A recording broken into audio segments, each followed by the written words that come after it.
আজ একটা অনেক দিনের ইচ্ছা পূরণ হলো, তাই আমার মুখে এতটা তোমরা খুশি দেখতে পাচ্ছ।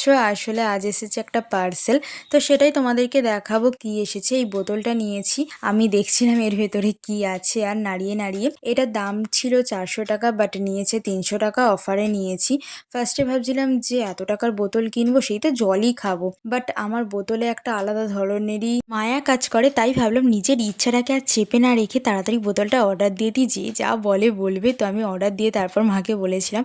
আর এখানে দেখো ভেতর থেকে আমি এই পাইপটাকে বার করছি, তাতে 3টে মানে আলাদা আলাদা পার্ট করে এসেছিল। আর এই একটা স্টিকার দিয়েছিল, যেখানে আরেকটা মানে মোটা স্টিকার আসার কথা ছিল, সেটা দেয়নি। তো আমি ঠিক করে দেখছিলাম আদেও ভেতরে আছে কি কিছু। তারপরে এটা সামনে থেকে আমি দেখাচ্ছি তোমাদের বোতলটা কেমন লাগলো সেটা অবশ্যই কমেন্ট করে জানাতে ভুলো না একদমই। আমার তো ভীষণ ভালো লেগেছে, আমি এখনো ইউজ করা শুরু করিনি। এখানে দেখাচ্ছি আমি এটা বোতলটা খুলতে শিখে গেছি, কারণ আসলে প্রথমে আমি পারছিলাম না, তাই আমি দেখালাম এটা। এখানে পাইপটাকে সেট করে নিয়েছি। আর এটা সিলিকনের বোতল ছিল, ফ্লিপকার্ট থেকে নিয়েছি, সত্যিই ভালো। এর আগে যে আমি 400 টাকার বোতল কিনিনি এমনটা নয়, কিন্তু কেনার আগে একটু কিন্তু বোধ হয়, কারণ অনেকগুলো টাকার ব্যাপার, সেই টাকা আমার আরো অন্য কিছু হয়ে যাবে। তো ইচ্ছা ছিল তাই কিনে নিলাম বোতলটাকে। স্টিকারও বোন এখানে দেখো মেরে দিয়েছে। নিজের ইচ্ছাগুলোকে গুরুত্ব দেওয়ার একটু একটু চেষ্টা করছি। জাস্ট শীতের সন্ধেবেলা বোন করেছিল চিকেন স্যুপ। এরম আরও মিনি ব্লগের জন্য চ্যানেলটা সাবস্ক্রাইব করে রাখো। Thank you for watching, bye by.